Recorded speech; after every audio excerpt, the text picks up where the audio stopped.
Hi everyone, Aaron here for Zolotech, and with the introduction of iOS 26, the initial What's New video had over 100 new features and changes, but there's been many more that have been found since, so I thought we'd go over about 20 to 30 more. Now the first thing is, if we go into Settings, go to General, and then Software Update, now that it's loading properly, you'll see it says More Details, and it says iOS is up to date. If we tap on More Details, it brings us right into the About page so we can see the build number. So that's a nice little touch, brings us right there.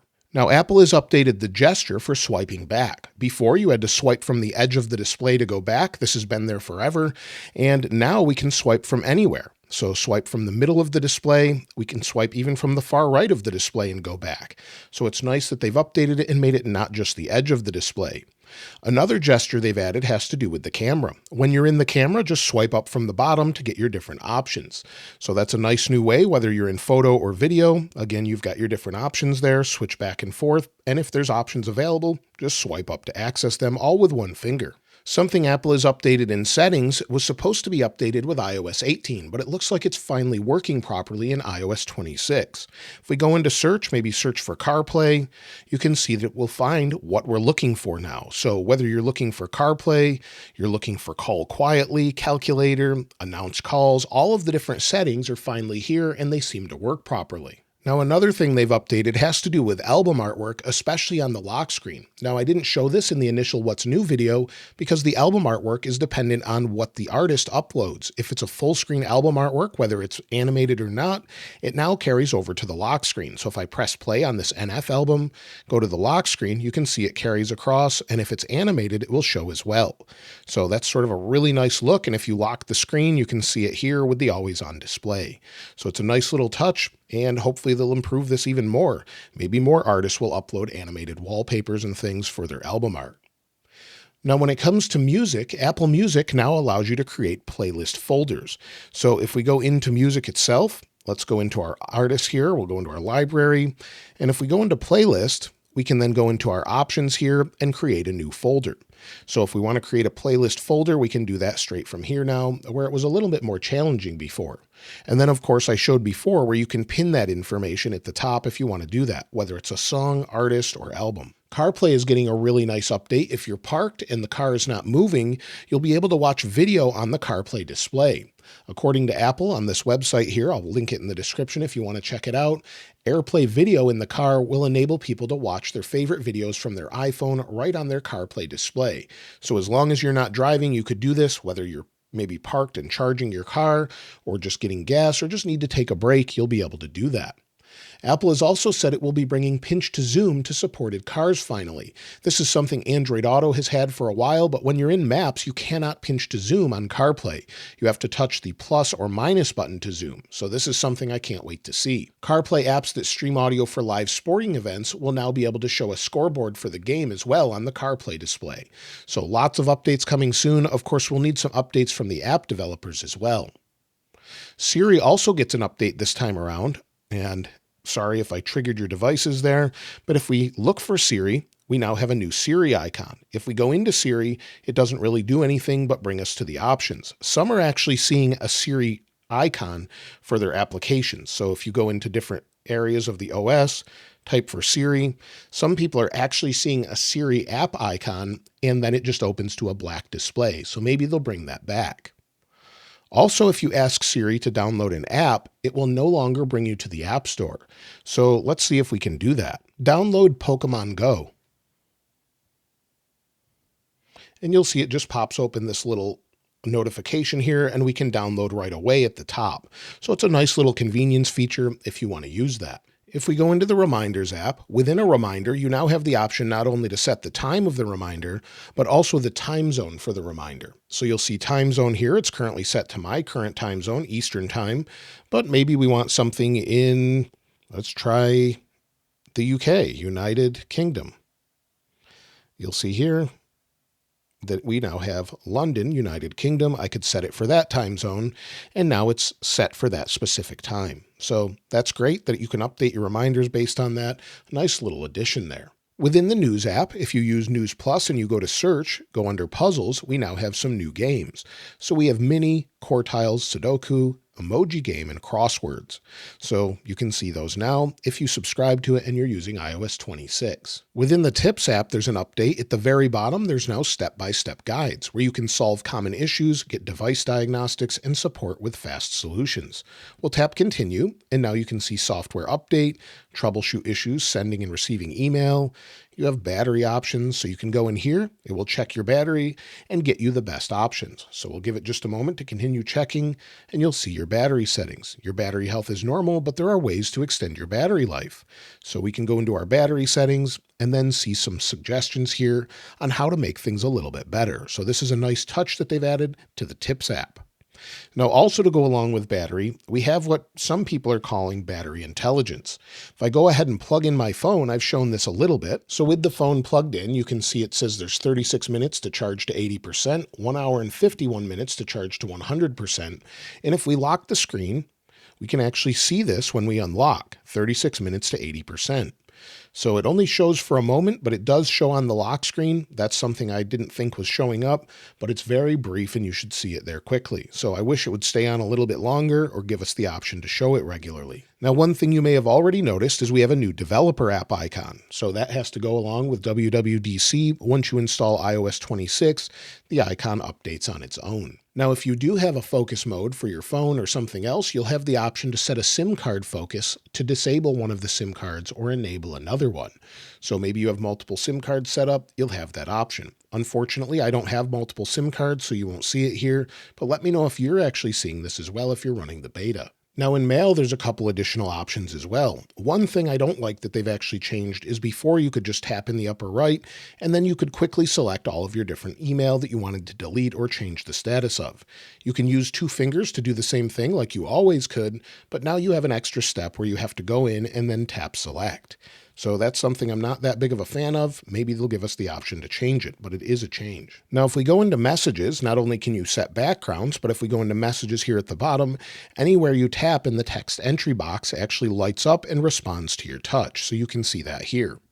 In addition to that, when you send a photo or video or something else in messages, it will actually show you the status of sending at the top. So let me send something here. So you can see the status at the top where it's sending this video. And if it's sending to an Android phone, it will show as green as well. When it comes to Wi-Fi, Wi-Fi Aware is now supported. And you can also now sync captive Wi-Fi portal login information across Apple devices. So if you're staying at a hotel using public Wi-Fi, maybe something that you visit regularly, it will now save that information. Of course, you could disable that and turn it off, but if you have public Wi-Fi in there, you should be able to see that across all your devices. If we go under accessibility and then we go under motion, for vehicle motion cues, there's additional options. So we now have the option to customize its appearance. So if we go into that, we can change the color of the dots, have larger dots, more dots. You'll see there if that helps you out, or just have dynamic patterns as well. So we have additional options where before it was just on or off. If you're using the Fitness app with Apple Fitness Plus, and you go to maybe the For You section of Fitness Plus and scroll down, you can see we have something new here. Not only do we have custom plans, but it's now giving you a schedule of that. So you'll see 3 days, 20 to 30 minutes a day, and we have a plan preview. So you can see all of this information here where it's suggesting all of this and sort of giving you a sort of custom workout based on what you would need. So I think that's a nice little addition, and then you can just create the plan based on what it suggests. Now, if we go into notes and then bring up the keyboard has been changed. We've talked about that before, but there's new haptics now if you're using QuickPath. So this is a keyboard in iOS 26. And so the haptics have changed when you actually use QuickPath. So it's sort of nice and just lets you know when you're pressing and letting off the keyboard itself. Also, if we select text, this is something they showed where we have sort of a dynamic bubble here. As we slide back and forth, it's sort of disappearing, but if you press and hold, it slides back and forth and is a dynamic preview of what you're selecting. So if we want to select this, move quickly, you can see it sort of expands and contracts in that liquid glass look, and it's easier to see. Now, another thing with accessibility that has a new notification look, which is pretty much system-wide, is if I use back tap. So I'll double tap there, you'll see back tap detected. So it's a little bit larger, it's set to open the control center, and you can see what it looks like as I tap the back of the phone. So it's just sort of a new look that they've updated it with to make it easier to see. Now, if we go ahead and play a video, there's a new look to it in a couple different ways. So maybe we'll go ahead and go into Apple's TV app here. So we'll go over to TV, and maybe we'll go to TV Plus, give it a second to load here, and we'll play this. You'll see we have all new controls that have the liquid glass design. So if we tap on it, bring it up, we've got a liquid glass sort of bubble with a play button, and the same is true for everything else. If we go into maybe a YouTube video, you can see here's my video playing from YouTube, and it looks, again, it has that glass bubble look to it. So with picture-in-picture, you have the same sort of controls where you can pause and, of course, jump around. And, of course, it needs a little refinement, but you can see that it looks like glass and behaves like glass as well. Also, when you're on a phone call and maybe you get another phone call, so I'm calling myself on a different device, it actually has a different look to it. So let me go out of Do Not Disturb so you can see it. And we'll try it again. So we'll go ahead and call myself from a different number, give it a second, and you'll see it now pops in. Instead of being full screen, it shows at the top. So it's much easier to see, and then if we don't want to answer, we can swipe away. Also, when on a phone call, if you're calling someone and they pick up, it will then give you haptic feedback to let you know they've picked up. It also works in reverse when someone calls you or you pick up the phone. It's also much easier now to do custom ringtones. Now, if we go into Files, and maybe you've saved an audio file, go into one or press and hold on it, go to your share sheet here. We now have the option, if we go to More, to use it as a ringtone. So we can now use whatever audio file we have as a ringtone, but you'll probably want to adjust it to about 30 seconds or so. So that's something new that you can do directly from the OS instead of having to use iTunes to do it. Now within settings, under our phone settings, there's a new option to tap recents to call. It says start the call as soon as you tap a name or number in the recents list. So instead of going into options and then having to tap call, you can now just tap the actual name itself and it will call right away. And if we go into the phone app, you'll see my calls here. Just tap on it now and it will immediately call. So it's a nice little update if you want to turn that on. Now, if you're using AirPods with the latest iOS 26 beta, as well as the AirPods beta, there's a new splash screen you get that shows you the latest updates. So you'll see charging reminders, pause media on sleep, as well as use camera control. And then pause media when I fall asleep is an option now. Also in your options, if we go to General and then we go to AirPlay and Continuity, we now have an option to keep the audio in headphones. It says when using AirPods or other connected headphones, keep audio in your headphones when other playback devices like cars and speakers connect to the iPhone. So if you want to do that, enable that, and it will no longer just jump to whatever you're connecting to. Within General, if we scroll down, go to Screen Capture, we have new options to playback in HDR or SDR, as well as automatic visual lookup, CarPlay screenshots, and full screen previews. So a nice little update there with the HDR option if you want it to be an HDR. Within Safari, we have this new look where it's very minimal and sort of compact. Apple now allows us to customize this. If we go into Settings, scroll down for our Safari settings, you'll see that we have Compact, which is the current version. We have Bottom, so this is what it looks like here when it's set to bottom. So as we scroll, it still disappears. But then if we go back, we can switch it to top. So we'll go back in here. Now it's at the top. And again, it sort of shrinks as we scroll.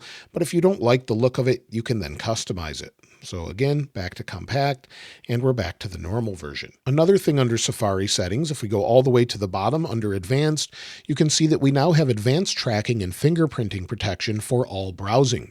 So this is something that's new. You can turn this off if you'd like, but it just keeps you a little bit safer while you're browsing in Safari. If we go over into the Wallet app, within the Wallet app, they've now added the option to search. So you can search for payment cards, transactions, passes and tickets, or orders. And if you're using Apple Pay, it will now allow you to use rewards and installments for in-store purchases. So some nice little updates there to the Wallet app. Now there's a couple things I wanted to mention between iPad and Apple Watch. The iPad has added the phone app. I'm not sure why I didn't mention this in my iPadOS 26 Beta 1 video, but there's now the phone app across all devices. It still relays, though, from your iPhone. Some people have asked me that question. Also, another thing I wanted to mention has to do with the Apple Watch. Within the Apple Watch, if I press a button on the side, it sort of indents here on the side, just like iPhone does. So watch right there. It indents a little bit, push it again, and it goes back. So you've got the little indents on the side when you push a button now. Also within here, people have been asking me, where is the little water eject button? If you're not seeing it here, go into your control center, go to edit, and then you can scroll down and you actually have the option for it. So if we go in here, you'll need to add though. Go ahead and add and go to water lock, and then you can get it back. So if you want to have that back, you'll now have the option, and you can use the water lock or the water eject tool to get water out of your Apple Watch. So that's everything so far in iOS 26. As we continue to find more and more features, of course, I'll continue to share them with you, but I would expect refinements by the time it's released to the public, from things such as maybe more contrast in the control center, better readability, overall design changes, and much more. Let me know so far what your favorite feature is in iOS 26, and of course I'll link this wallpaper in the description like I normally do. If you haven't subscribed already though, please subscribe, and if you enjoyed the video, please give it a like. As always, thanks for watching. This is Aaron. I'll see you next time.